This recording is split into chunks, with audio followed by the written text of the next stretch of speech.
러시아는 키이우에 대한 새로운 대규모 공격을 준비하고 있지만 세르게이 라브로프가 미국 국무장관 마르코 루비오와 대화한 후 크렘린에서는 무언가가 꺾였습니다. 그들은 이러한 강력한 의사결정 센터에 대한 공격의 일환으로 우크라이나 대통령 집무실과 베르오브나 라다 심통 논리는 이렇습니다.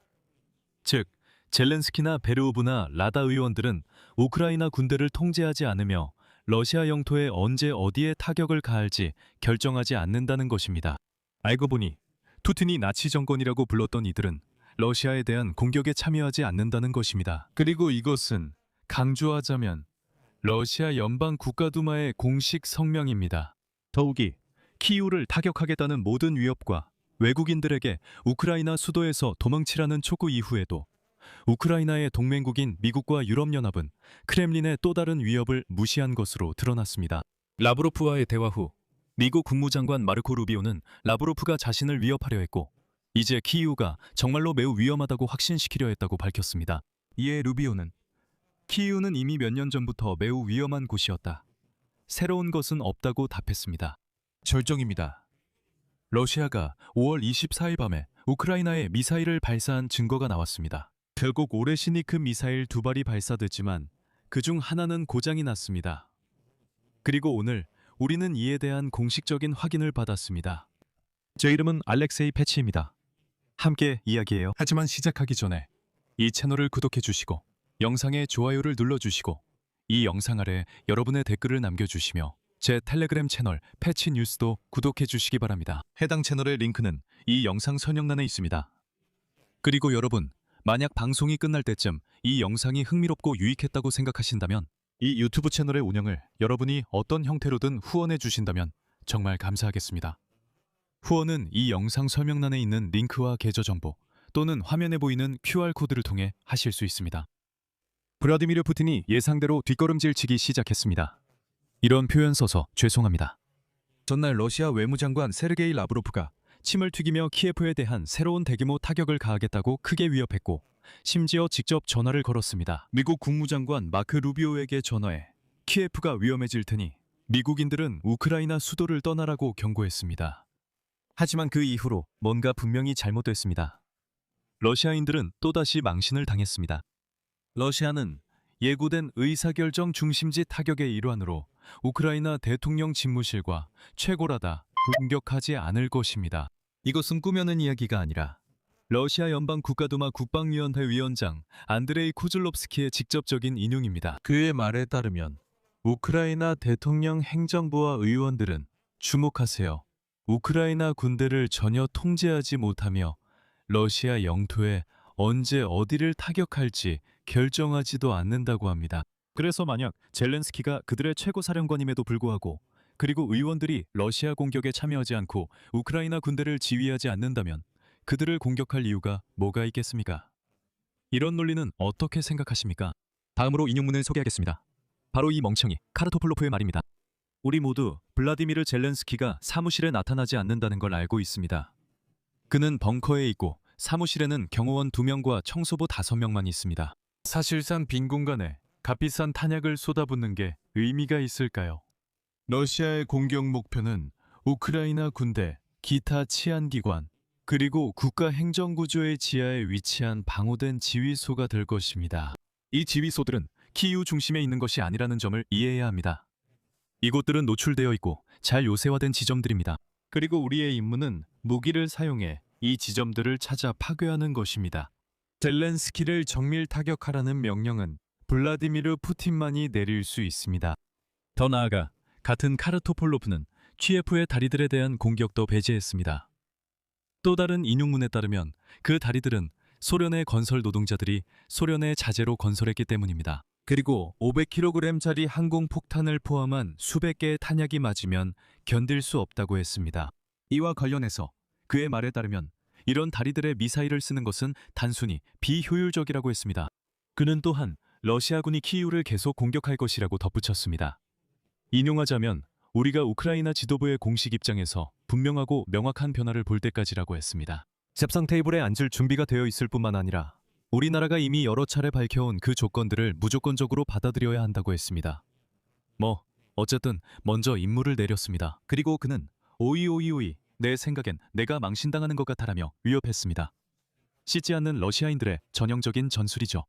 상기시켜드리자면 전날인 5월 25일 러시아 외무부는 러시아 군대가 키예프의 방위산업체, 의사결정센터, 그리고 지휘소에 타격을 가하기 시작할 것이라고 위협했습니다. 러시아 외무부가 주장한 바에 따르면 합병된 루안스크 지역의 기숙사에 대한 이른바 공격에 대한 대응으로 그 공격이 러시아의 인내심을 한계까지 넘겼다고 했습니다. 그리고 세수를 하지 않는 러시아인들의 외교부는 외국인들, 특히 외교관들에게 가능한 한 빨리 키예프를 떠날 것을 촉구했고, 도시 주민들에게는 젤렌스키 정권의 군사 및 행정 인프라 시설에 접근하지 말 것을 당부했습니다. 카르토폴로프에 따르면 젤렌스키는 아무것도 관장하지 않는다고 합니다. 그리고 그 후 러시아 외무장관, 말하는 말 세르게이 라브로프가 미국 국무장관 마크 루비오에게 전화를 걸어 미국인들을 겁주려 했습니다. 라브로프는 블라디미르 푸틴이 군의 우크라이나의 테러 공격에 대응해 정기적으로 키이우를 포격하라고 지시했다고 밝혔습니다. 목표는 우크라이나 군이 사용하는 시설과 의사결정센터가 될 것입니다. 하지만 여기서도 뭔가 잘못됐습니다. 크렘린에서는 아마도 모두가 겁을 먹고 공황 상태에 빠질 것이라고 기대했던 것 같습니다. 오, 세상에. 이제 올해 신익이 날아올 거야. 또 하나, 핵무기까지. 모든 외교관들이 짐을 싸서 키이우에서 도망치고 도로에는 줄이 길게 늘어서고 모두가 우크라이나 수도에서 도망치려고 한다. 하지만 그렇게 되지 않았습니다. 우크라이나의 동맹국들은 크렘린의 또 다른 위협을 무시했습니다. 미국 국무장관 마르코 루비오는 세르게이 라브로프의 전화통화 후 그가 외교 인력과 다른 미국 시민들을 키이우에서 대피시키라고 권고한 것에 대해 우크라이나 전쟁은 단순히 끝나야 한다고 밝혔습니다. 그리고 이어서 마르코 루비오의 정말 멋진 인용문을 소개해드리겠습니다.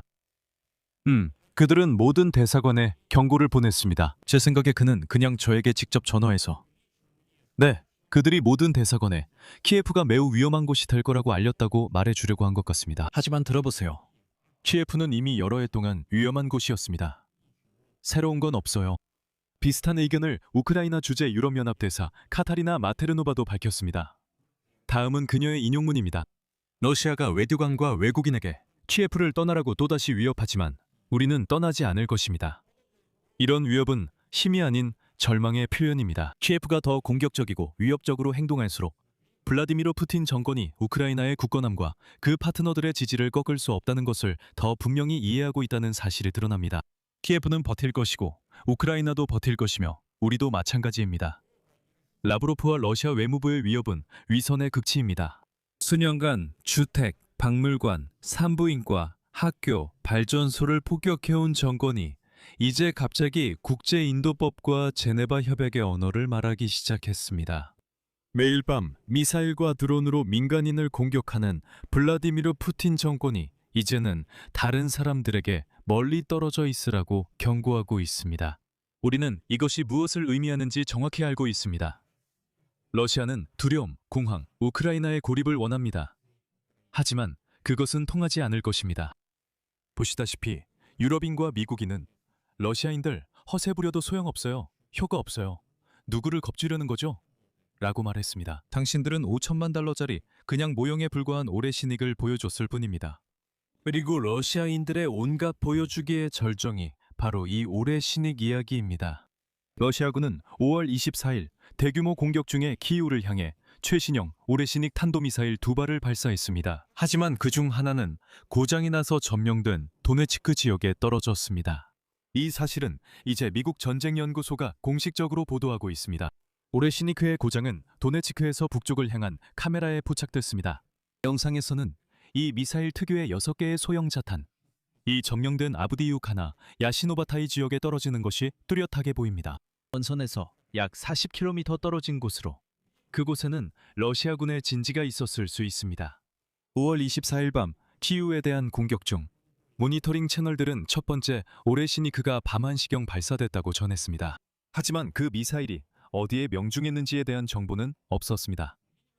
아마도 미사일은 우크라이나 국경에 도달하기도 전에 고장난 것으로 보입니다. 그 후 러시아군은 비핵 버전의 두 번째 오레시니크를 발사했고 결국 빌라체르크바에 도달했습니다. 하지만 여기서 또 하나 정말 중요한 디테일이 있습니다. 바로 이 부분에서 러시아인들은 또 한 번 실수를 저질렀습니다. 러시아 국방부는 키이우 공격 이후 올해 신이기를 복수형으로 사용했다고 밝혔습니다. 하지만 발사된 미사일의 정확한 수는 공개하지 않았습니다. 즉 그쪽에서는 아마도 입장을 바로 조율하지 못한 것 같고 실제로 두 발의 미사일을 쏘지 않았다는 걸 알고 있었습니다. 그들은 이렇게 말했습니다. 우리는 두 발의 미사일로 공격을 달고 나라의 절반을 날려버렸으며 모두 핵제로 만들어버렸다. 정확히 그런 식의 발표였습니다. 그리고 나서 아마 누군가 와서 이렇게 말했겠죠. 저기요. 우리 미사일 중 하나가 목표에 도달하지 못했습니다. 그들은 이렇게 말했겠죠. 젠장, 이제 어쩔 수 없지 뭐. 여기서 저는 그냥 기억이 나네요. 올해 신익 미사일 한 발의 가격이 5천만 달러라고 합니다.